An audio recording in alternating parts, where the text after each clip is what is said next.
Autrefois vous étiez ténèbres, et maintenant vous êtes lumière dans le Seigneur. Marchez comme des enfants de lumière, Éphésiens 5:8. N'êtes-vous pas charnel, ne marchez-vous pas selon l'homme, 1 Corinthiens 3:3. Le chrétien charnel dit une chose et en fait une autre. Sa conduite n'est pas conforme à son témoignage. Il vit comme ceux qui ne font pas profession d'être chrétiens et n'ont aucune puissance pour gagner des âmes à Christ.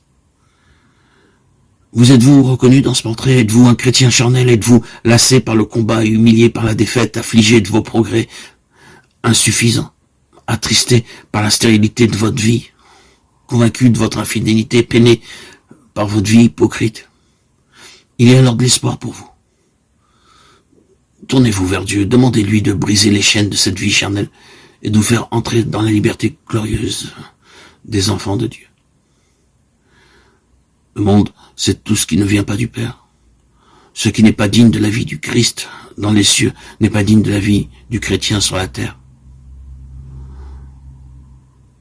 Le monde, c'est aussi la convoitise de la chair, la convoitise des yeux et l'orgueil de la vie. Il se manifeste dans la toilette, la conversation, les distractions, les lectures, les amitiés, par nos désirs et par nos actions. La convoitise de la chair, c'est tout ce qui flatte la chair. Toute concession faite à la mode, tout désir d'accumuler des biens proviennent de la convoitise des yeux. Elle tient les regards fixés sur les choses temporelles.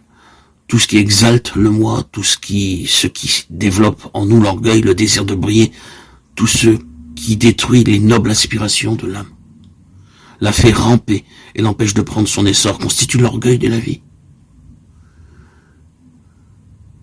Si vous aimez le monde et les choses qui sont dans le monde, vous êtes alors un chrétien charnel qui menait une vie d'infidélité, adultère que vous êtes. Ne savez-vous pas que l'amour du monde est inimitié contre Dieu? Celui donc qui veut être l'ami du monde se rend ennemi de Dieu. Jacques 4:4. Oui, ces paroles sont sévères. Dieu déclare que tout chrétien qui est ami du monde est ennemi de Dieu et adultère. Pour donner à ces paroles leur sens véritable, il faut connaître exactement la signification du mot « monde ». Ce qu'est l'Église pour Christ, le monde l'est pour Satan. Comme Christ agit sur terre par son Église, Satan agit par le monde. Le monde, c'est la vie et la société humaine, sans Dieu. Quels doivent être les rapports du chrétien avec le monde? Tout d'abord, quel rapport le chrétien a-t-il avec Jésus? Christ et le chrétien sont un. Leur union est si absolue que le Saint-Esprit compare leur relation à celle qui existe entre deux époux. Il est naturel dès lors que Dieu ait déclaré que l'attachement au monde équivaut à un adultère spirituel. Partager les plaisirs du monde, s'associer à ses œuvres, accommoder sa vie à ses principes, mettre à exécution son programme, font du chrétien le complice de Satan, l'ami de Satan et l'ennemi de Dieu.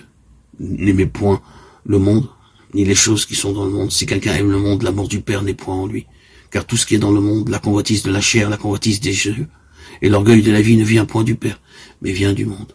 1 Jean 2, 15, 16.